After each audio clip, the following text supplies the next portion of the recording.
Jumpa kembali dalam acara Pernikahan Bahagia di kanal YouTube YKBGKI TV bersama saya, Pendeta Arlianus Larosa. Acara Pernikahan Bahagia ini ditujukan bagi pasutri yang sudah merasakan kebahagiaan dalam hidup pernikahannya dan rindu terus untuk memelihara kebahagiaan itu. Acara ini juga cocok untuk para pasutri yang mendambakan kebahagiaan dalam hidup pernikahan dan juga untuk setiap pasangan yang sedang menyiapkan diri untuk memasuki kehidupan pernikahan dan merindukan pernikahan yang agung, yang berkenan kepada Tuhan, the great marriage. Acara Pernikahan Bahagia ini melibatkan komunitas pasutri dari berbagai jemaat atau gereja atau komunitas-komunitas tertentu. Dan pada episode kali ini kita akan bersama dengan komunitas pasutri dari GKI Perniagaan Jakarta. Selamat malam teman-teman komunitas pasutri dari GKI Perniagaan. Topik kita kali ini, dalam episode kali ini adalah Happier Family by Design. Dan kita akan ditolong oleh dua orang narasumber pasutri, Bapak Antonius Tanan dan Ibu Jenny Putri yang adalah pembimbing komunitas pasutri dari GKI Perniagaan. Pak Anton dan Bu Jenny akan memberikan pengantar tentang topik ini dan setelah itu kita akan mendiskusikannya bersama. Rekan-rekan pasutri yang bergabung melalui YouTube dapat berinteraksi bersama-sama dengan kami melalui chat room yang sudah tersedia. Mari kita berdoa. Tuhan, kami bersyukur padamu atas persekutuan yang Kau berikan pada kami melalui online pada saat ini. Kami ingin bersama-sama belajar bagaimana kami dapat mengalami kebahagiaan yang kami percaya telah Engkau sediakan bagi setiap pasangan suami istri Kristiani yang telah Engkau teguhkan dan berkati pernikahannya. Kami belajar malam ini supaya kami dapat mengenali dengan semakin baik bagaimana kami merencanakan kehidupan pernikahan itu dan memaintainnya Tuhan, supaya dengan demikian sekali lagi kebahagiaan yang telah Engkau sediakan itu dapat kami rasakan dan syukuri setiap saat. Berkati Pak Anton dan Ibu Jenny yang akan menjadi pemberi masukan kepada kami dan berkati kami juga nanti untuk berdiskusi supaya kami boleh saling berbagi dan boleh memperdalam topik ini dengan sebaik-baiknya. Terima kasih ya Allah, dalam nama Tuhan kami, Yesus Kristus. Amin. Oke, ini bahan yang ingin saya bagikan pada rekan sekalian. Namun sebelum saya memulai, saya ingin kenalkan dulu seseorang yang menemani saya. Ayo, ya Jenny kemari ya, supaya kelihatan dulu ya. Ya, Bapak Ibu sekalian, ini orang yang bertanggung jawab terhadap kebahagiaan saya. Jadi, ya, halo semua. Oke, nanti Jenny akan membantu saya di bagian yang sudah disiapkan untuk dia. Judul yang saya pilih adalah Happier Family by Design, karena kami berkeyakinan bahwa kebahagiaan itu kita bisa desain, kita bisa membuat lebih bahagia. Namun, seberapa penting ya bahagia itu? Nah, ini sangat menarik. Yale, salah satu perguruan tinggi terkemuka di Amerika, pada tahun 2018 ada seorang dosennya yang mengajar psikologi. Dia membuka satu kelas tentang kebahagiaan. Dan sangat mengejutkan, dari 300 tahun lebih daripada usia universitas ini dari Yale, peminat subjek ini luar biasa sekali. Paling banyak, tidak pernah terjadi selama 300 tahun lebih. Ya, kelas yang hanya untuk 600 katanya itu 1000 lebih yang mendaftar. Dan kemudian karena makin populer, 25% dari mahasiswa di Yale ya mengambil subjek ini. Ini tiba-tiba menjadi satu subjek yang dianggap penting tentang kebahagiaan.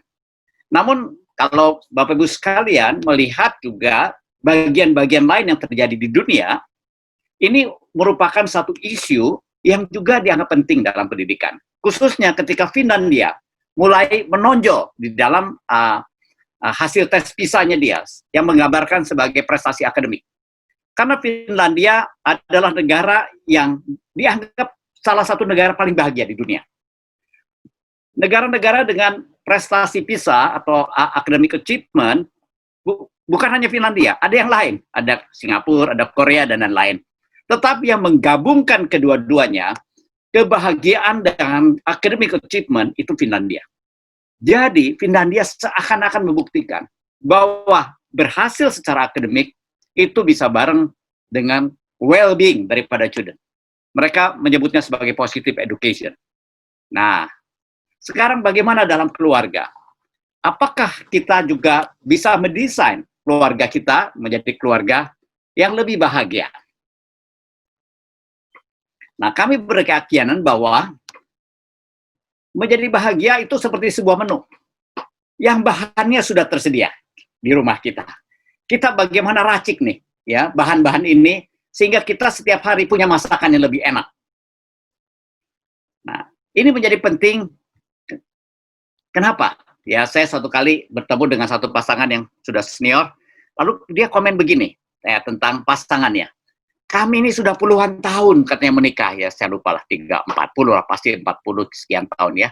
Dan sekarang sudah seperti teman katanya. Saya berpikir tuh mendengar kalimat itu. Waktu kita sebelum bertemu dengan pasangan kita adalah orang asing. Kemudian kita kenalan, jadi teman baru. Kemudian jadi teman, naik terus nih. Kemudian jadi sahabat. Kemudian kita pacaran kan, ya. Terus, akhirnya kita menikah. Ya, itu memuncak kedekatannya. Kenapa ya setelah menikah kok jadi balik lagi jadi teman? Nah, ini sebuah fenomena yang membuat saya berpikir, apakah begitu? Saya pikir harusnya bukan begitu ya. Harusnya sudah makin mendekat, bisa menjadi makin dekat terus.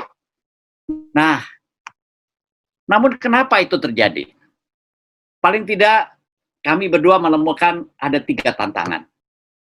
Tantangan pertama adalah tantangan waktu yang berjalan. Nanti saya akan coba elaborasikan ini. Tantangan yang kedua adalah tantangan teknologi. Tantangan ketiga, ya, jangan terkejut, adalah anak. Nanti akan saya sampaikan. Waktu yang pertama. Segala sesuatu yang baru akan menjadi kadaluarsa karena waktu. Dan setelah kadaluarsa, kalau sesuatu kadaluarsa hanya 2 pilihan. Dibuang atau dimuseumkan. Ya, kita hanya punya pilihan itu, ya. Barang kadaluarsa. Kalau bagus sekali ya kita taruh terus dimuseumkan ya. Kalau kita di rumah ditaruh di barang yang kita di tempat yang penting ya. Namun jangan lupa loh, apa yang dianggap penting oleh oleh kita belum tentu oleh anak kita dianggap penting. Kita meninggal mungkin dibuang. Ya, saya bertemu dengan seseorang yang cerita katanya ya. Ketika ayahnya meninggalkan begitu banyak barang katanya di kamarnya dia. Bapak ini mengatakan, saya tidak punya arti terhadap barang-barang itu. Mungkin buku-buku dia yang lama dan lain. Tapi itu begitu berarti katanya buat ayahnya dia. Ya akhirnya memang harus dibuang sih. Nah, ketika sesuatu kadaluarsa, pilihannya ya dibuang atau dimuseumkan. Ya. Nah, saya ambil beberapa contoh, Bapak Ibu dan rekan-rekan sekalian. Ini waktu saya muda, ini zaman saya SMP. Wah, lihat motor paling banyak lihat ini nih, Vespa. Ya, Honda sama Yamaha ya lebih sedikit pada zaman itu. Guru saya waktu SMP pakainya Vespa. Sekarang menurut saya sebulan sekali belum tentu ketemu Vespa. Waktu sudah membuat Vespa ini tidak kelihatan. Semakin jauh dengan kita. Tapi juga ada produk yang berhasil melawan waktu. Nah, saya ambil contoh ini. Ya, waktu saya SMP, SMA yang namanya Toyota Kijang itu, nah yang paling bawah itu. Ya, generasi 50-60 tahun yang seusia saya pasti pernah ketemu tuh namanya Kijang kotak. Tapi sekarang yang namanya Kijang itu yang atas, Innova. Bayangkan kalau Kijang kotak itu tetap Kijang kotak sampai sekarang. Menurut saya kita lebih sedikit berada di jalan. Kijang Innova kira-kira Kijang generasi ke-6 atau ke-7 lah ya, yang terus bergerak. Kalau Kijang ini tidak terus memperbaharui dirinya, tetap kotak, kita akan makin jarang melihat di jalan. Namun Kijang berhasil ya memperbarui dirinya terus-menerus. Nah, saya ambil contoh lain. Baik, ini contoh lain ya tentang ya toko buku ya. Saya tidak tahu toko buku akan berapa lama lagi ya dengan tantangan dengan adanya Amazon atau Kindle. Dengan tablet kita baca buku. Dulu waktu saya muda di perguruan tinggi, pergi ke toko buku itu 90% isinya buku. Sekarang kalau kita pergi ke toko buku, 50% itu bukan buku. Karena barang-barang yang lain sudah diganti ya. Dan buku kita bisa dapatkan dengan gampang ya melalui tablet dan lain-lain.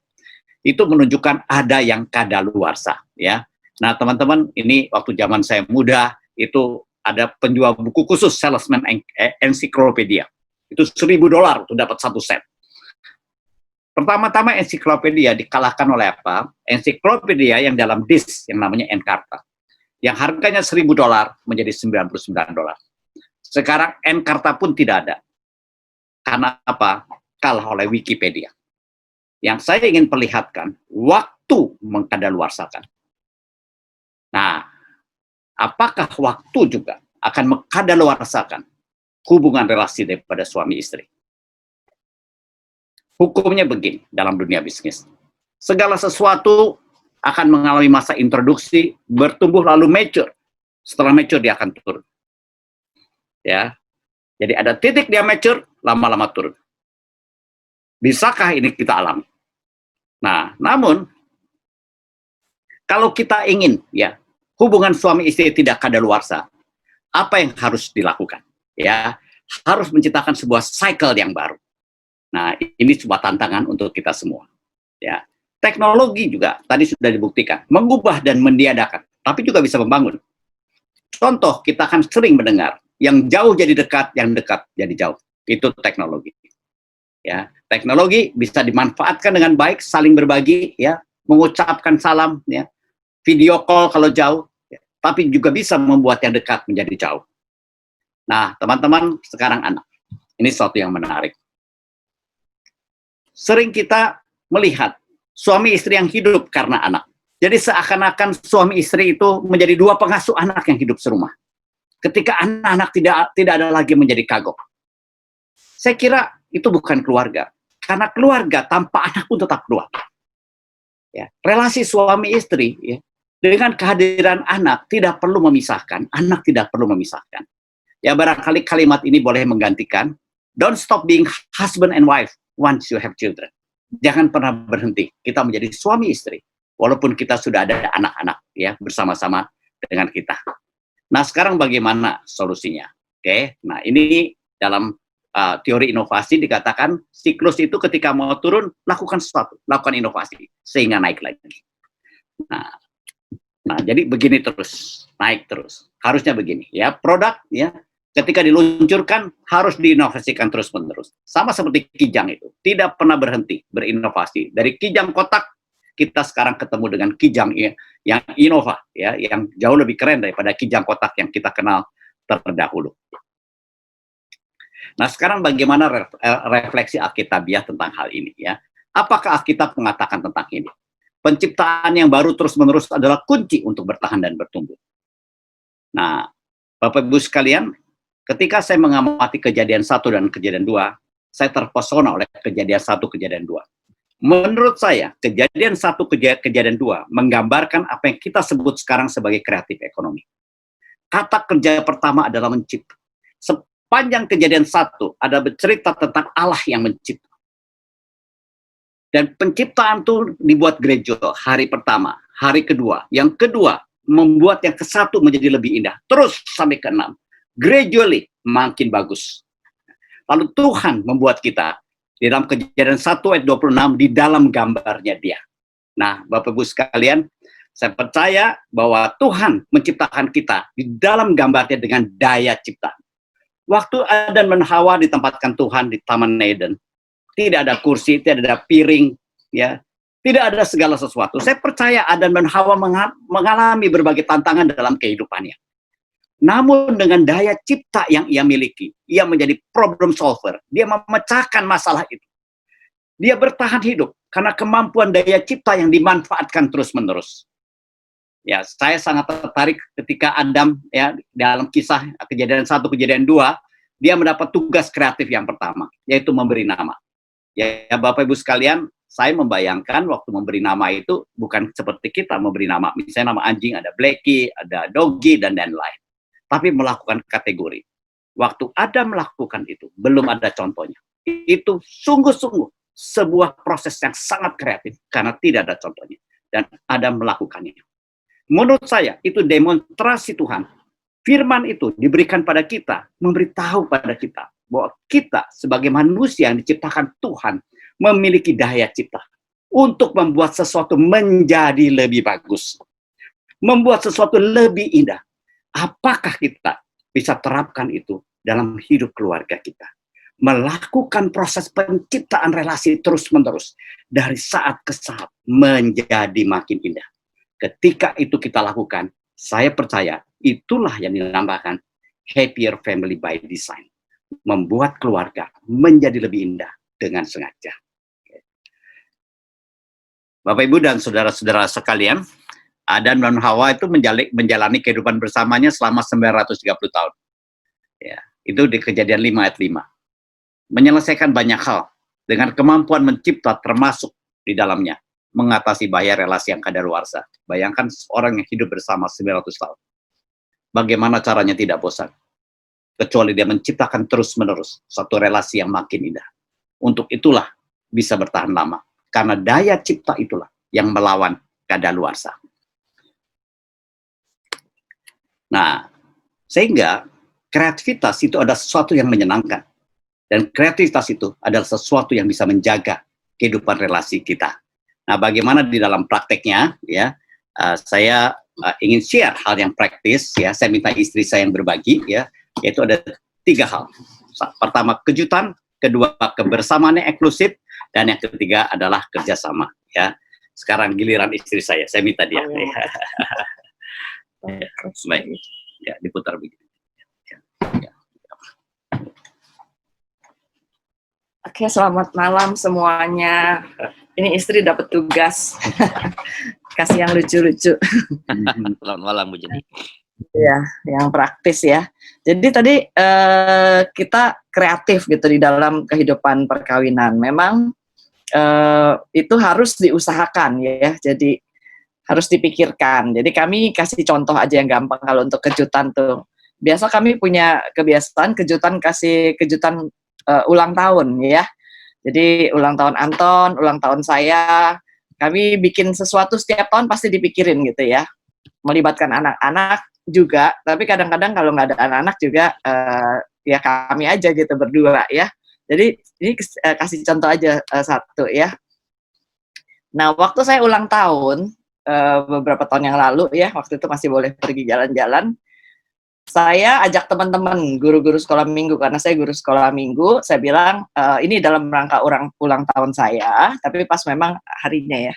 Jadi kami pergi gitu ke Bogor, rame-rame sama beberapa guru. Saya bilang saya traktir, kita makan ke Bogor ya, ke Bogor murah naik kereta api. Jadi surprisingly waktu itu Anton tidak ikut. Suami nggak ikut ya, jadi hanya guru-guru sekolah minggu dengan beberapa teman saya. Tiba-tiba saya sampai ke Kebon Raya gitu ya. Tapi Anton nggak bilang apa-apa nih, dia cuma tanya, oh kemana acaranya? Oh Kebon Raya, berangkat jam berapa dia perkirakan. Tiba-tiba sampai di Kebon Raya, ada yang nyari kita, gitu, nyari saya gitu ya. Ibu Jenny ada yang ini nih. Terus tahu-tahu ada yang ngasih kembang gitu kan. Rupanya Anton bikin kejutan. Jadi dia hubungi florist di Bogor. Saya juga sampai terkaget-kaget. Kita lagi bermain-main, lagi foto-foto gitu, hanya guru-guru sekolah minggu ya, jadi nggak bawa keluarga nih, hanya teman-teman guru. Dan bukan hanya bunga gitu, dia sampaikan bunga, terus kemudian kami kan jalan gitu, makan gitu. Habis itu kita mau makan, saya traktir teman-teman makan di Surya Kencana. Ya, tiba-tiba juga ada yang ngasih tahu gitu nih ini fotonya ya. Jadi ini foto bukan diambil pada waktu saya ulang tahun. Ada yang pas waktu ulang tahun ini, kemudian beberapa waktu kemudian kita ke Bogor, lalu kita bikin kenangan lagi gitu ya. Oh ini, itu mungkin kalau Bapak Ibu yang ada pernah pergi ke Bogor, di Surya Kencana itu ada satu toko kue De Paris. Jadi saya sampai bisa diundang, kamu mampir gitu De Paris ya. Pas mampir, memang kita ada rencana mau mampir di De Paris. Akhirnya De Paris, Ibu Jenny ya, langsung dikasih kue gitu ya. Jadi teman-teman, wah, itu sesuatu yang menyenangkan. Lalu kalau saya sendiri, saya juga setiap tahun pasti mikirin ulang tahun Anton yang beda gitu ya. Tiap tahun entah saya bilang, pokoknya setiap anaknya suruh bikin sesuatu, saya bikin sesuatu. Saya selalu berpikir kemana dia, kalau dulu dia sering tugas ya. Jadi ulang tahun Anton tuh kebanyakan nggak pernah sama, tiap tahun tuh nggak pernah sama ya. Ini yang terakhir nih, karena waktu itu kita sibuk ya, jadi nggak terlalu banyak apa. Lalu saya kasih seolah-olah nggak ada, tapi saya bikinin aja itu pakai timun tuh ya, nggak ada kue, nggak beli kue, jadi hanya sederhana aja, mie, saya nggak tahu waktu itu suasananya gimana, pokoknya kita nggak bikin pesta. COVID-19, PSBB. Iya. Ah. Jadi ya dibikinnya seperti itu seadanya. Nah, ini adalah contoh-contoh kejutan-kejutan. Jadi kalau dia ada di kota mana juga kadang-kadang saya bekerja sama dengan orang kantor dia bikin sesuatu. Jadi setiap tahun ada sesuatu yang bisa dikenang. Saya juga pernah diulang tahunin sama dia ya, yang terakhir itu di tengah kebaktian Komisi Pemuda, lalu tiba-tiba dipanggil gitu ya, tanpa kita tahu dan apa. Nah, ini kejutan-kejutannya saya pikir akan mempermanis ya, kami pikir mempermanis hubungan suami istri, jadi menjadi menyenangkan ya, jadi tidak membosankan dan saling menghargai. Anak-anak juga begitu. Lalu yang kedua adalah kebersamaan eksklusif. Jadi sekali lagi kami hanya kasih contoh-contoh praktis sederhana ya, dibikin hanya 3 lah. Sebenarnya banyak sekali yang bisa. Nah, juga bagaimana membangun intimasi dan sebagainya, tapi ini hanya contoh aja ya, jadi ya. Yang kedua adalah kebersamaan eksklusif. Nah, kami punya kebiasaan untuk traveling. Traveling hanya berdua ya. Jadi sejak kira-kira 10 tahun yang lalu ya. 10 tahun yang lalu kami punya 2 anak ya, sekarang sih anaknya udah 20 dan 23 tahun. Tapi dulu memang dengan keluarga ada traveling, tapi ada yang khusus traveling hanya berdua, karena berprinsip don't stop being husband and wife gitu ya, once you have children. Bukan karena empty nest, tapi bahkan ada anak-anak pun, anak saya masih bilang, aduh aku ditinggalin sendirian nih, papi mami hanya pergi berdua. Ya tapi nggak apa-apa, walaupun anak masih kecil, sejak kira-kira 10 tahun yang lalu ya, 10 tahun terakhir ini, anak-anak kan berumur 10, 13, tapi kami minta waktu berjalan bersama. Kami pernah itu bisa menggabungkan dengan pas waktunya kalau lagi Anton lagi ada conference gitu. Ini acara conference waktu itu di Bangkok. Jadi saya ikut gitu karena pas bareng dengan ulang tahun. Juga khusus pernah kita hanya pergi berdua ke Belitung.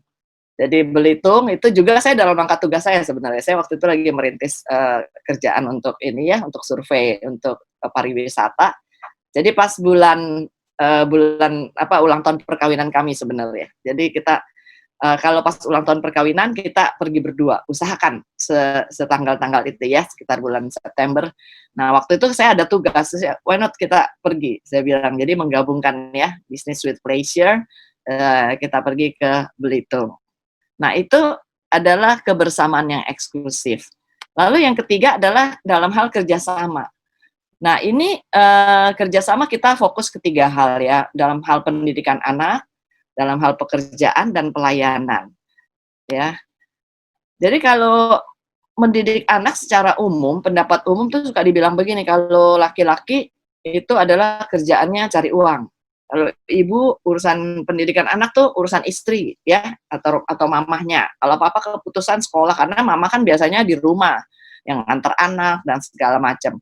Tetapi kami belajar bahwa mendidik anak itu juga adalah kebersamaan, sesuatu yang kita bisa desain dengan menarik sekali. Ya, kita percaya tentang adanya mandat ayah. Ya, jadi bermain bersama ayah itu bermanfaat bagi anak-anak. Jadi mandat ayah salah satu adalah ayah itu juga punya tugas mendidik anak. Jadi ayah dikenal. Nah, ada satu gerakan yang yaitu the world needs a father. Itu karena kebutuhan bahwa justru karena biasanya ayah-ayah zaman sekarang tuh terlalu sibuk bekerja sehingga diserahkan semua pada istrinya, seolah-olah ayah itu tidak hadir ya, tidak hadir. Bukan hanya secara fisik ya, tapi ayah itu tidak memberi pengaruh kepada anak-anaknya.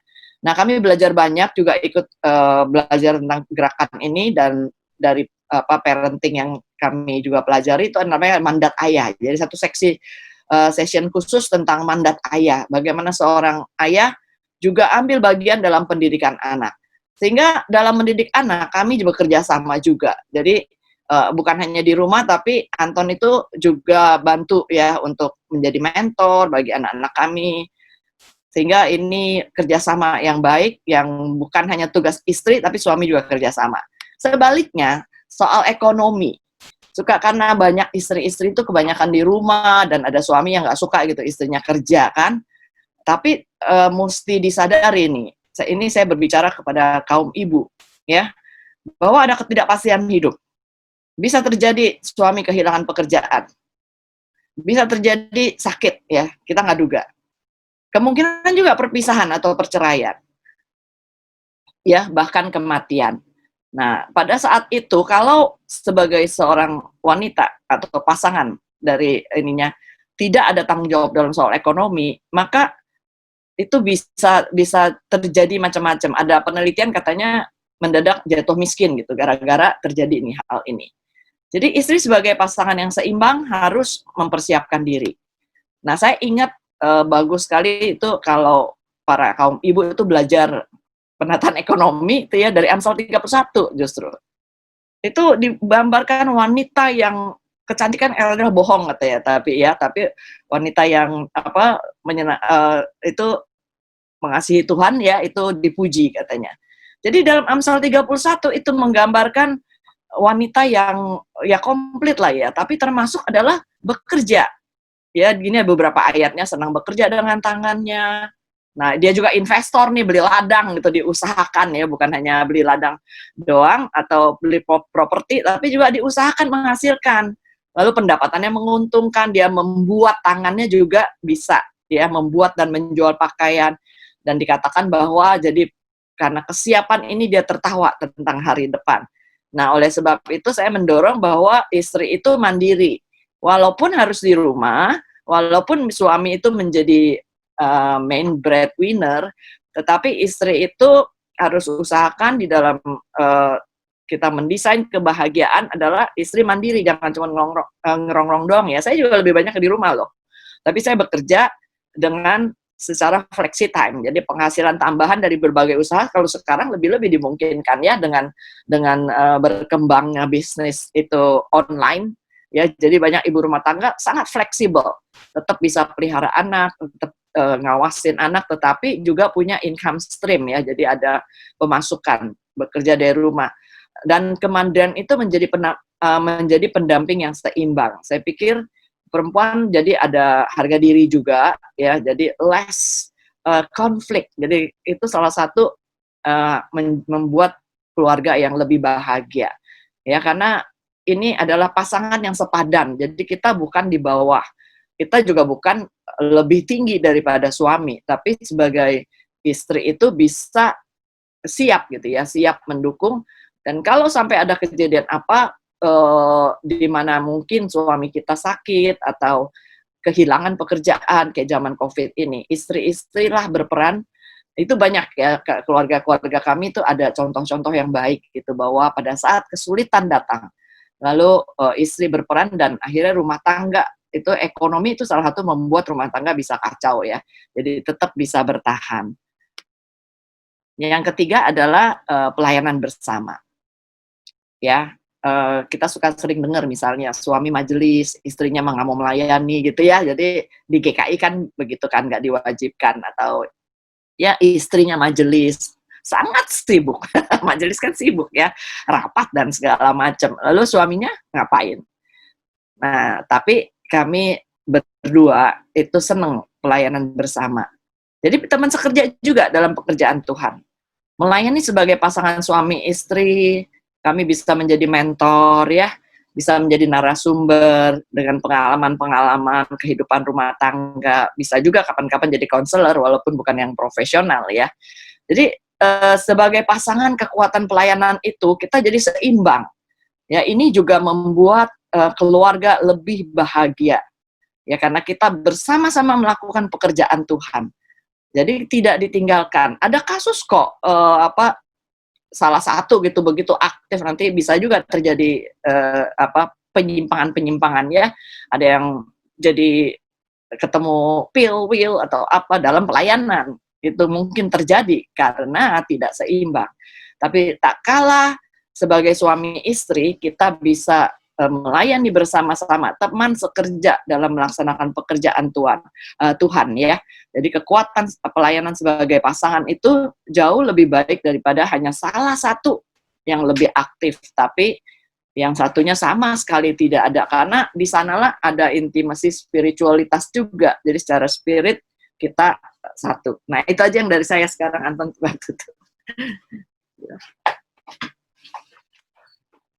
Baik ya, terima kasih untuk Jenny. Saya akan masuk ke dalam slide-slide yang terakhir ya. Ini slide terakhir sebuah firman Tuhan yang indah ketika saya melakukan refleksi ulang tentang kalimatnya. Tak berkesudahan, kasih setia Tuhan, tak habis-habisnya rahmatnya, selalu baru tiap pagi besar kesetiaannya. Tak berkesudahan itu apa? Adalah keberlanjutan. Untuk saya, dua ayat ini, kalau saya sederhanakan menjadi satu kalimat, maka bunyinya adalah keberlanjutan dijamin oleh kebaruan. Tuhan menjamin keberlanjutan kasih setianya dan rahmatnya dengan membuatnya menjadi baru setiap pagi. Bukankah itu indah? Keberlanjutan dijamin oleh kebaruan. Dan Tuhan melakukan itu untuk kita. Selalu membuat kebaruan. Nah, dengan cara itulah kita bisa membuat relasi menjadi makin indah. Ketika kita berusaha menciptakan kebaruan terus-menerus. Kita tidak mau dikalahkan oleh waktu dan kadaluarsa. Kita bahkan melawan waktu dengan waktu dan segala hal yang lain. Dengan cara menciptakan kebaruan-kebaruan. Kenapa kita lakukan itu? Karena kita tahu menciptakan kebaruan adalah nature kita sebagai manusia yang diciptakan di dalam gambar Allah. Ketika kita kembali kepada Tuhan, dan ketika kita membuka hidup kita untuk Tuhan berkarya, menurut pendapat saya, kita membiarkan kebaruan itu terus berlangsung dalam hidup kita. Dan ketika kebaruan itu dilakukan, maka kita akan bertemu dengan keindahan. Nah, ini kalimat terakhir dari kami berdua. Keberlanjutan yang indah dijamin oleh kebaruan-kebaruan yang sengaja diciptakan. Baik, Bapak Ibu sekalian, terima kasih atas perhatiannya. Sekian dari kami. Saya kembalikan ke Pak Adrianus. Sampai di sini penjelasan yang telah diberikan oleh Pak Anton dan Ibu Jenny tentang Happier Family by Design. Dan kita akan melanjutkan percakapan kita dalam diskusi bersama tentang topik ini.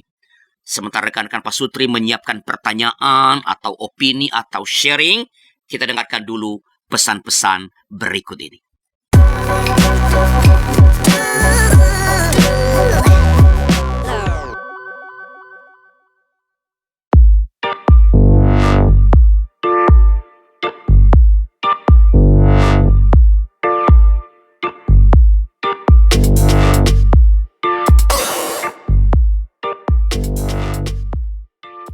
Untuk kegiatan apapun yang dilakukan oleh badan pelayanan yang manapun juga pasti membutuhkan dukungan.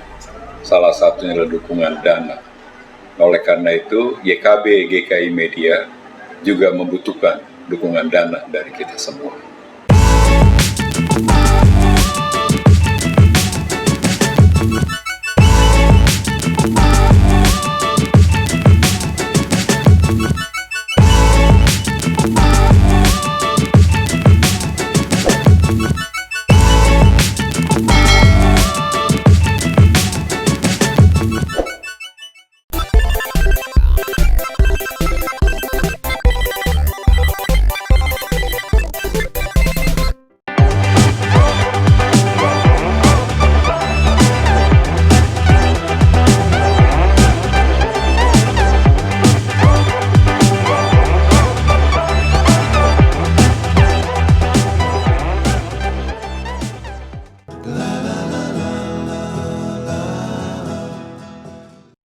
Terima kasih masih bersama dengan kami dalam acara Pernikahan Bahagia di kanal YouTube YKB GKI TV. Kini saatnya kita berdiskusi dan saling berbagi.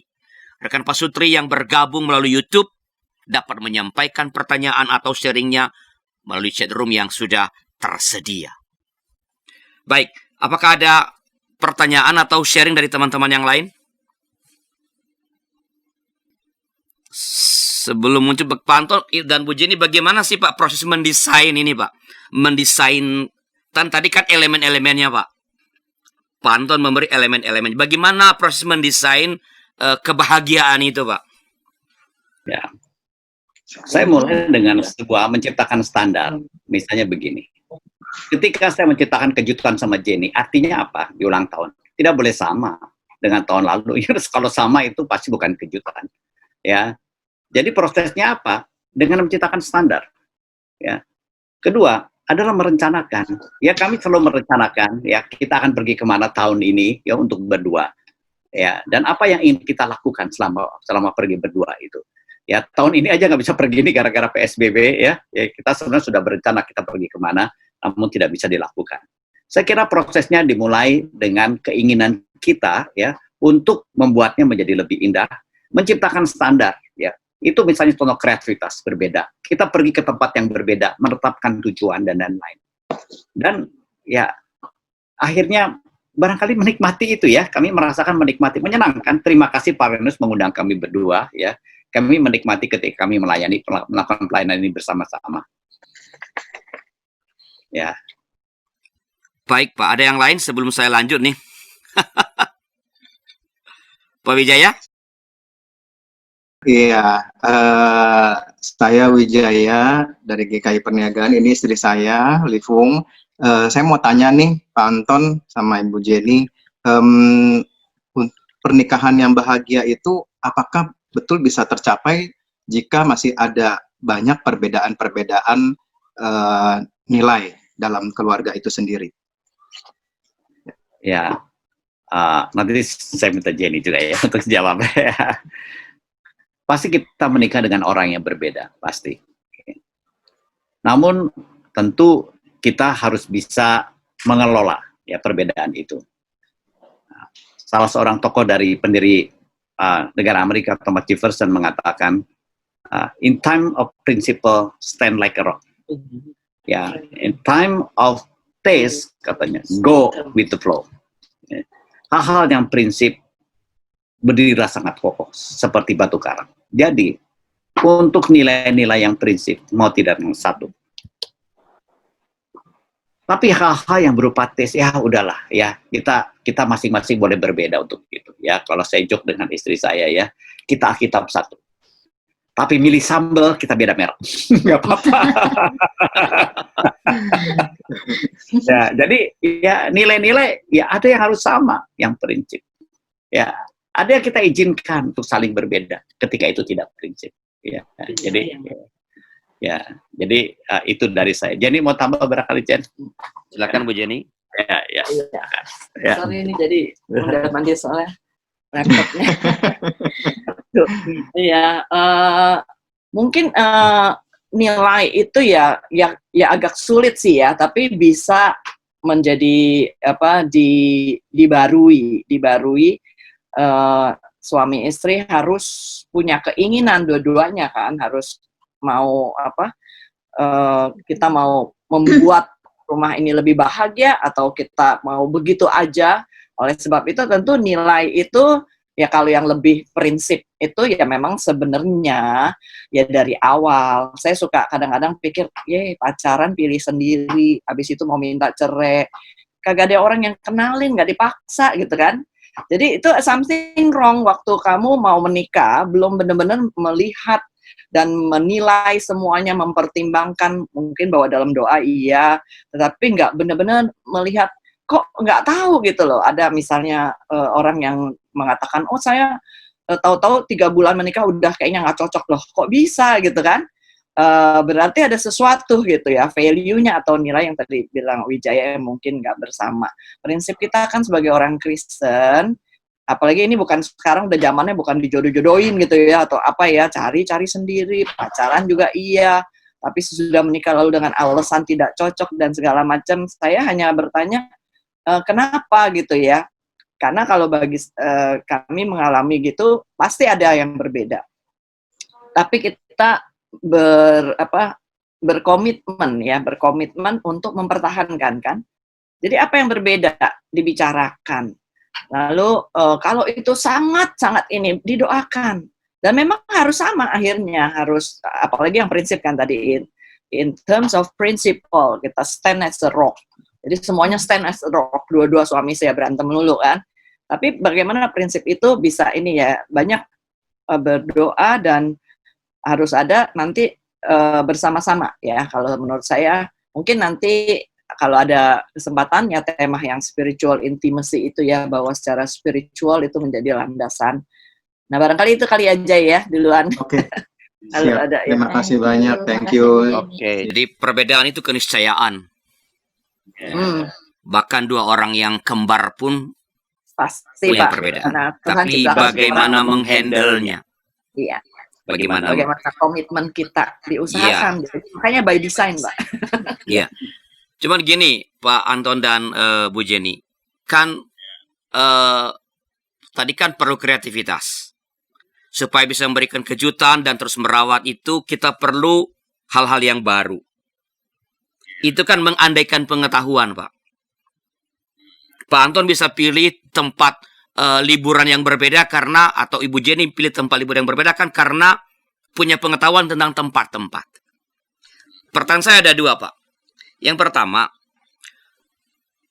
apa yang mesti dikerjakan oleh suami istri supaya dalam hal-hal yang mencoba untuk menjaga dan merawat tadi supaya kebahagiaan itu terus ada itu, apa yang perlu mereka lakukan supaya pengetahuannya juga tidak mentok. Yang kedua, Pak, apa nggak jadi melelahkan ya, Pak, tiap kali nyari yang baru gitu, Pak?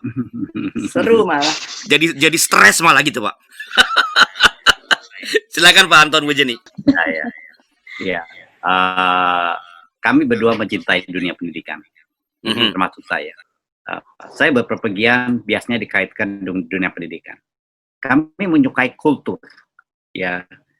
Nah, sehingga pergi ke tempat yang berbeda dan untuk kultur. Sehingga ketika kami bepergian, sangat jarang menggunakan tur. Ya. Bahkan kami pergi ke jalur-jalur yang berbeda. Ya, pernah suatu kali kita berangkat pergi ke berbagai negara hanya mengunjungi museum-museumnya. Nah, pengetahuan sumbernya dari mana? Sekarang gampang. Tanya Mas Google. Om Google. Tanya Om Google ya. Google akan memberitahu pada kita hal-hal yang bisa dilakukan. Sekarang ya. bahkan bukan Om Google tapi WA itu banyak sekali itu berini. Mungkin kalau saya bilang dasarnya adalah kepengen apa enggak gitu lah. Jadi kepengen enggak, ada kerinduan enggak untuk buat sesuatu yang baru dan berbeda. Dan kalau tadi saya jawab yang kedua, jadi stres nggak? Enggak, justru enjoy gitu. Karena setiap tahun harus mikirkan sesuatu yang baru, nggak usah yang aneh-aneh loh Pak. Kadang-kadang cuma sederhana dan kita doakan ya tadi gambar yang saya kasih contoh tuh nggak ada persiapan apa-apa itu. Jadi sebenarnya hari itu lagi sibuk banget ya, tahun ini ya itu ya. Jadi nggak ada yang kita nggak ada beli kue, anak-anak nggak ada gitu ya waktu itu ya. Jadi bagaimana? Nah, disitulah memang kalau kita ingin sesuatu kan Tuhan kasih kreativitas ya. Sederhananya kita berpikir, kasih sesuatu yang baru nih, yang berbeda. Ya hari itu saya nggak sempat bikin ini tumpeng ya, saya bisa gitu sebenarnya, tapi nggak ada waktu akhirnya cuman ya itu ditumpuk aja, kita beli sate gitu, itu semua beli satu, tapi saya dekor sendiri gitu kayak gitu, sampai orang wah ininya bagus banget, padahal nggak bagus amat, apa yang ada gitu timun gitu ya dipasangin lilinnya itu bekas saya di sekolah minggu, karena kebetulan saya guru sekolah minggu, memang pas banyak ya ada peralatan. Tapi sebenarnya kalau kita punya hati ya untuk memikirkan, mau kreatif gitu, sedikit berpikir. Tujuannya kan cuman pengen bikin sesuatu yang baru, yang lucu-lucu gitu ya, yang unik ya, inspirasi dari Om Google, dari teman-teman atau apa, tapi Tuhan kasih kreativitas juga, nggak perlu mahal, sederhana itu ya, pasti bisa gitu. Jadi selalu berpikir, saya pernah beliin hanya karena dia doyan sayur gitu, terong dan segala macam, saya susun gitu ya, jadi itu nggak sempat beli kue ulang tahun karena saya tahu beli kue buat apa, dia nggak suka makan kue gitu. Jadi ya itu aja hatinya, mungkin namanya. Ya, atau nyontek Alkitab. Satu kali saya lupa ulang tahun pernikahan keberapa ya. Saya ambil foto dia, saya print, saya kasih ayat Alkitab. Cuma saya ganti sedikit. Aku melayangkan mataku. Aku melayangkan mataku ke gunung-gunung. Dari manakah, yang Mas tahu kan? Dari manakah akan datang perempuan teman hidupku? Perempuan teman hidupku datangnya dari Tuhan, pencipta langit dan bumi. Nyontek dari Alkitab. Iya. Jadi kan itu proses kreatif itu kan sekali kan mengandaikan pengetahuan dan keberanian ya Pak. Ya, Keinginan sebenarnya, Keinginan. kerinduan. Kalau Ya, kita mulai dari ingin, biarpun saya ingin kalau pengetahuan saya terbatas, Google Pak banyak. untuk mencari di Om Google juga saya nggak tahu gimana. ya di training, Om YouTube, Om Pak YouTube. Adrianus, di training. Gimana? Om YouTube masih ada Pak atau lagi. Apa sekarang banyak. Ya, jadi kan kita menciptakan sesuatu yang baru, termasuk barangkali dalam model relasi sebenarnya ya Pak. Kan tadi misalnya Mbak Jenny mengatakan kalau dulu tuh Ibu Jenny bilang kan suami istri itu di rumah atau suami mendidik anak. Itu pandangan yang tidak tepat tadi dikatakan kan begitu. Bahwa suami itu yang mencari sumber ekonomi, istri harus juga pay attention supaya untuk menjaga kalau ada sesuatu, bahkan untuk angkatan di bawah-bawah kita ini sebenarnya bukan untuk menjaga, tapi mereka bekerja dua-duanya, entah karena memang tuntutan, entah karena dalam rangka aktualisasi diri. Itu kan yang terakhir. Nah, apakah ada standar model seperti apa? Kalau kita tuh harus menciptakan model, apakah ada standarnya supaya jangan sampai model yang kita create itu mungkin baru, tetapi akhirnya malah menjerumuskan kita pada hal yang misalnya tidak sesuai dengan yang Tuhan ajarkan dalam kitab suci. Bagaimana pendapat Pak Anton dan Ibu Jenny? Saya barangkali begini Pak ya. Jenny berkarir Pak tadinya sama-sama. Tapi suatu kali ketika kami merasa kami ingin punya anak, kita berunding. Ya, lalu keputusannya saya akan menjadi main breadwinner, tapi Jenny masih ingin bekerja. Kemudian dia negosiasi dengan bosnya untuk bekerja namanya flexi time. Hanya datang ke kantor seminggu sekali. Pada saat itu dia kerja di sebuah perusahaan multinational, ya bosnya ya bule, sehingga mengerti bahwa yang namanya flexi time itu sesuatu yang biasa di negara barat. Nah, sehingga dia bisa. Ya, sehingga Jenny puluhan tahun ini bekerja itu flexi time. Basically di rumah. Ya kalau kita kait-kaitkan kenapa begitu, itu kasih karunia. Kita juga tidak tahu. Ya, itulah keindahan cinta kasih Tuhan yang kami alami dalam hidup kami. Ya, sehingga kami bisa menikmati itu sama-sama. Ya, perjalanan hidup kami ya berdua juga lewat karir dan lain adalah pemeliharaan tangan Tuhan. Termasuk istri saya ketika dia bisa melakukan flexi time untuk itu. Nah, karena dia flexi time bisa anak, bisa pelayanan dan lain-lain seperti ini. Ya. Iya. Kalau ya saya tambahin aja ya. Jadi kalau ditanya sebenarnya gimana sih? Ya kita kan punya mandat ya kalau Pak ya. Kita belajar ada mandat dari Allah gitu ya, mandat budaya. Tapi mandat juga untuk kalau kita berkeluarga itu kan beranak cucu gitu kan, penuhilah bumi, pelihara gitu. Jadi memang ada tanggung jawab kalau kita berkeluarga itu Tuhan karuniakan anak, kita harus mendidik anak kita. Nah, pendidikannya itu tanggung jawab berdua ya, saya kira begitu. Tetapi karena secara umum laki-laki di dunia kita ini, walaupun Pak Adrianus bilang anak-anak yang sekarang ini dua-duanya pengen kerja. Nah, kalau saya begitu, saya selalu bilang sama ibu-ibu itu, jangan dua-duanya, istilahnya kalau Anton tuh pernah bilang kenapa pilih saya, karena dia bilang supaya ada satu yang injek rem gitu kan, jangan dua-duanya ngegas gitu kan. Nah, itu mungkin standar kalau dia bilang, sederhananya Pak ingetnya, jangan dua-duanya ngegas gitu. Kalau nyetir kan nggak boleh hanya injek gas doang, harus ada, kalau dulu ada kopling gitu ya, sekarang nggak ada kan otomatis semua. Tapi gas dan rem gitu loh. Jadi ya entah suaminya yang lebih itu, kalau memang ini jarang sih ya, tapi sebenarnya nggak kenapa-napa kalau kita pikirkan dengan kemajuan para kaum wanita. Kalau memang mereka berdua cocok dan suaminya tuh lebih mau jadi house husband istilahnya. Ya kalau bisa terima ya nggak kenapa-napa sih ya. Tapi pokoknya ada tugas, ada mandat dari Tuhan untuk keluarga. Ya dalam hal ini kalau dikasih anak, ya anaknya dididik dengan baik. Tugasnya apa? Dua, suami istri. Lalu kondisinya bagaimana? Ada kondisi yang memang ya keputusan bersama seperti yang Anton bilang ya. Jadi kita rundingan. Jadi pertama kita kenal mandat kita, kedua kita harus berunding, harus tentukan ya prioritas siapa nih yang menjadi main breadwinner. Nggak apa-apa, zaman sekarang sih misalnya, oh lebih baik istrinya. Jadi kami juga ada begitu, jadi suami lebih di rumah gitu. Bukan sama sekali nggak kerja, jadi sekali lagi jadi suami juga lebih-lebih ya kalau suaminya yang house husband, bukan suaminya yang cuci piring, apa terus dihina lagi sama istrinya. Waduh itu udah. Tapi saya cuci piring loh, Bu. Iya, maksudnya. Kalau sekarang semua, Pak. Waktu nggak ada pembantu juga turun. Iya, jadi tapi maksudnya jangan dihina kan. Istri nggak boleh, ayo begini-gini, tapi ada tempatnya gitu. Jadi kan happiness tercipta ketika hal-hal yang seperti baik menyangkut pekerjaan atau bisnis, menyangkut pelayanan, maupun menyangkut kehidupan keluarga itu kan disepakati bersama. Iya. Betul. Iya. Kan tadi happiness yang kita bicarakan bukan by nature tapi by design. Iya. Nah, Baik. pertanyaan saya lagi nih Pak Anton, Bu Jenny, sharing nih, bagaimana Pak Anton, apakah yang terjadi sekarang ini dalam karir, saya suka istilah karir perkawinan, Pak. Ini karir perkawinan ini karena kita mesti do something, mesti berjuang, nggak kebahagiaan nggak datang sendiri. Apakah yang dilakukan sekarang dan dialami sekarang itu didesain sejak awal, atau sebenarnya di tengah jalan baru oke, kalau begitu kita begini, kita begitu? Ada Oke, kesepakatan awal. baik. Begini, Pak.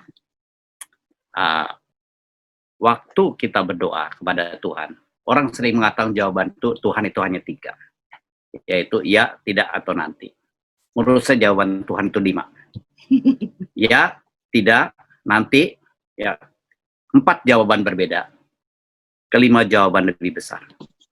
Kami sudah berencana, Tuhan memberikan lebih indah. Itu jawabannya, Pak. Jadi dari awal pernikahan sudah melakukan desain ya, Pak? Ya, kami tentu ya desain itu kenapa? Kita semua ingin menjaga pernikahan menjadi lebih indah. Yes. Ya, kita tidak mau pernikahan itu didiamkan seperti barang yang didiamkan yang tidak dirawat. Barang yang didiamkan, tidak dirawat, dia akan berdebu, tidak akan menarik. Ya, barang saja perlu dirawat. Apalagi pernikahan. Ya. Mungkin ada orang berpikir udah nikah, udah nih cita-citanya apa kan gitu kan, tanya sudah kerja ngapain, menikah. Kalau udah menikah ya sudah gitu kan, punya anak gitu kan. Kalau nggak punya anak, tapi kalau kita tahu bahwa kita menikah pun ada maksud Tuhan kan, untuk memakai keluarga, untuk memberitakan Injil gitu ya, keluarga untuk menyaksikan cinta kasih Tuhan. Jadi tentu dari awal lah kita udah desain bahwa kita nggak berhenti, ya, seperti Bapak bilang harusnya ini adalah karir yang harus sampai puncak. Iya. Ya, jadi ini penting ya. Ini penting buat teman-teman juga. Ini saya sendiri dengan istri. Sebelum menikah kami udah bikin desain kami sebut 3 jalur hidup. Keluarga, pelayanan, pekerjaan. Walaupun di saya pelayanan dan pekerjaan itu rada tumpang tindih. Ya. Jadi dari desain itu memang tidak semua tercapai. Ada hal-hal yang meleset. Tapi ada hal-hal yang tadi Pak Anton bilang juga, yang kelima itu lebih besar daripada yang kita desain. Bahwa misalnya saya pelayanan saya di lingkup yang lebih luas di GKI ini, itu kami rencanakan. Mutasi saya dari Bandung ke Jakarta kami rencanakan. Istri saya tidak menjadi seorang wanita karir full time, walaupun ia juga mengajar sebagai dosen, itu juga by design. Tidak selalu yang kita desain memang terwujud. Tetapi yang kita dapatkan justru yang tadi, yang kelima tadi itu. Hal-hal yang melampaui. Jadi saya sangat sependapat dengan Pak Anton dan Bu Jenny. Dan ini kan Pak Anton kan bukan hanya sharing of knowledge kan Pak. Ini kan sharing pengalaman sebenarnya. Yang udah dialami. Ya, itu jauh lebih berbunyi daripada kita. Teori juga penting, kan teori juga dari praktek sebenarnya. Tapi ketika teori itu dialami dan itu dibagikan, itu menjadi lebih powerful sebenarnya. Bahwa sekali lagi kebahagiaan itu yang sudah Tuhan sediakan itu. Saya percaya bahwa kepada setiap pasutri itu Tuhan sediakan kebahagiaan. Wong dia yang berkati kok. Iya. Dari awal. Tuhan sediakan. Apakah kita bisa meraihnya, mengalaminya, merasakannya? Nah, kan Tuhan beri kita hikmat.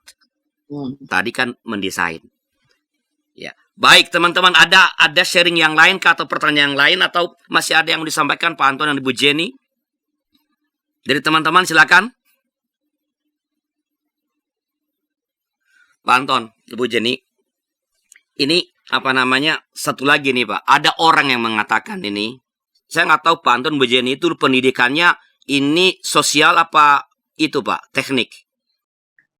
Saya dua-duanya, Pak. Saya juga dua-duanya. Dua-duanya. Tapi saya lebih ke teknik, tapi kerjaannya banyak sosial. Kan ada orang yang bilang kalau seorang pendidikan teknik, lalu ia bekerja di dunia teknik, itu apa namanya, hal-hal semacam tadi itu, misalnya itu pikirannya itu pokoknya logikanya itu logika matematik.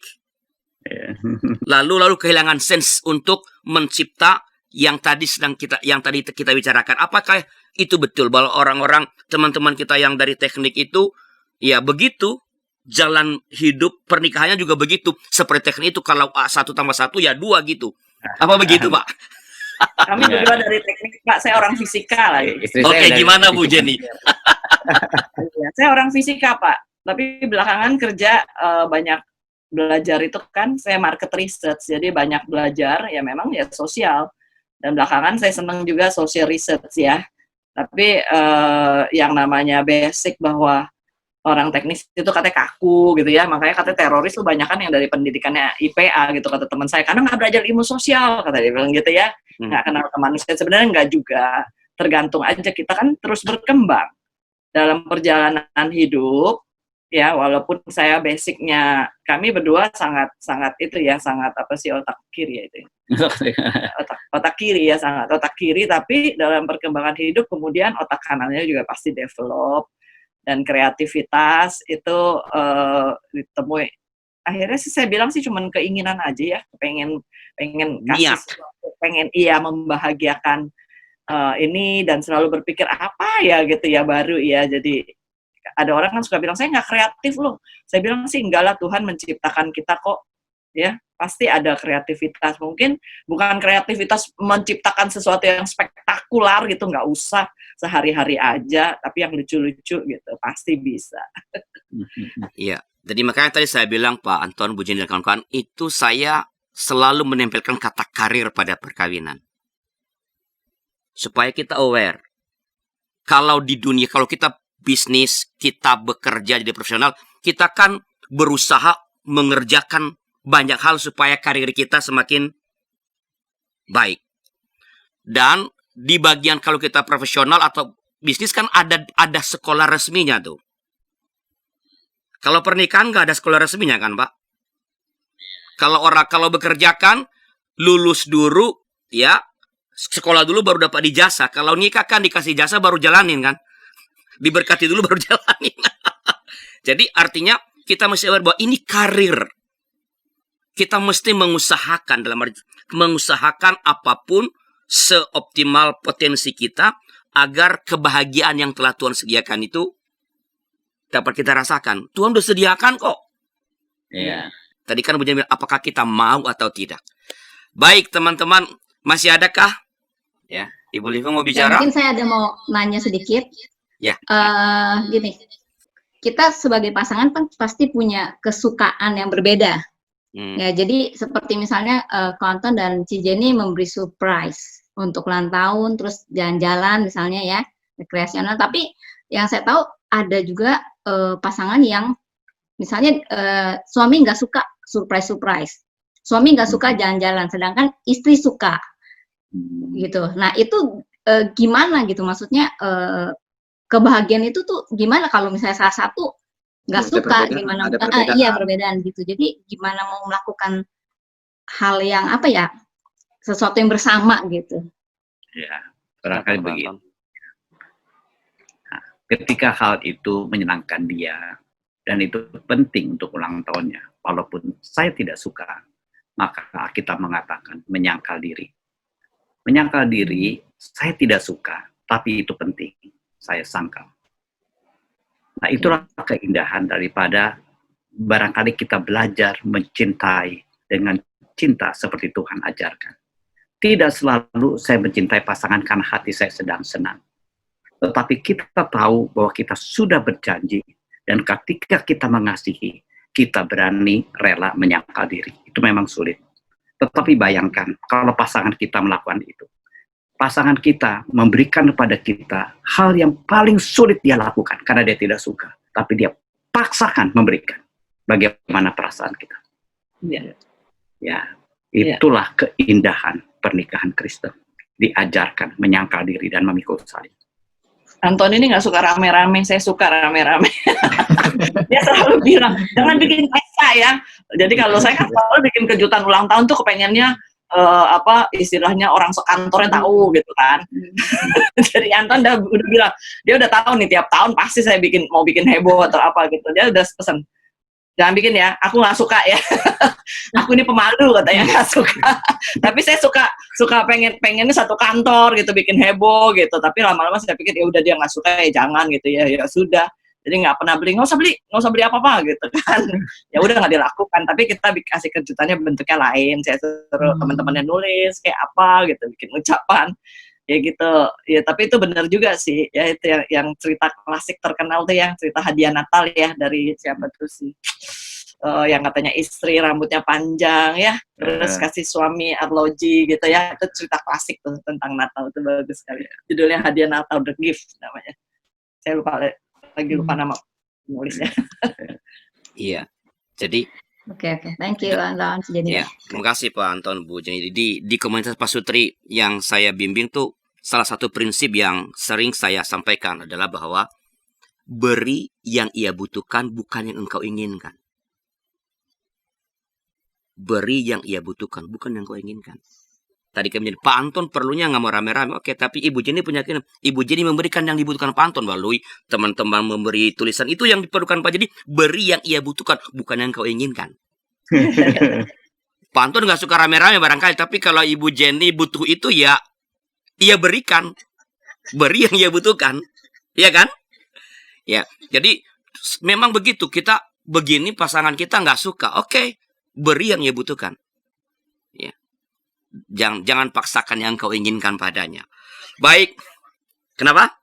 Banyak jalan ke Roma Pak. Iya. Terima kasih kepada Pak Anton dan Ibu Jenny serta komunitas pasutri GKI Perniagaan yang telah berpartisipasi dalam acara Pernikahan Bahagia dalam episode kali ini. Terima kasih kepada semua rekan-rekan pasutri yang telah bergabung melalui YouTube. Tadi juga ada pasutri Pendeta Kuku dari Cirebon yang bergabung dengan kita. Mari terus kreatif, mencipta hal-hal baru dalam relasi sebagai suami istri, sehingga pernikahan bahagia sungguh terus-menerus menjadi milik kita. Sebelum kita berpisah, saya minta Pak Anton untuk menutup acara ini dengan doa. Mari kita berdoa. Tuhan, kami bersyukur karena kami diciptakan begitu indah oleh Tuhan. Kami bersyukur diciptakan dengan daya cipta. Kami bersyukur Tuhan menanamkan kreativitas. Bantu setiap kami Tuhan untuk mencipta ulang relasi kami menjadi makin indah. Dan ketika kami melakukan perjalanan ini, kami melakukannya bersama Tuhan dan mengalami perjumpaan-perjumpaan dengan Tuhan. Karena kami percaya pernikahan yang indah dan makin indah itu adalah kasih karunia. Dan kiranya Tuhan berkenan untuk setiap hal yang kami lakukan. Kiranya Tuhanlah yang membawa kami ke dalam kasih karunia itu. Sehingga kami di dalam hidup ini mengalami keindahan Tuhan di dalam hidup rumah tangga kami. Tolong setiap kami Tuhan untuk memperjuangkannya, untuk mengusahakannya, dan pada saat yang sama bergantung kepada kasih karunia Tuhan. Terima kasih Tuhan, karena janji-Mu indah, janji-Mu akan selalu menyertai kami. Di dalam nama Tuhan Yesus Kristus kami bersyukur. Amin. Amin. Terima kasih telah bersama dengan kami sampai ujung acara ini, dan salam bahagia dari saya, Pendeta Arlianus Larosa. Dan jangan lupa kita jumpa pada hari Kamis depan dengan episode yang baru, tentu dengan topik yang baru, dan kita berharap itu akan semakin memperkaya karir pernikahan kita. Sampai jumpa dan Tuhan memberkati.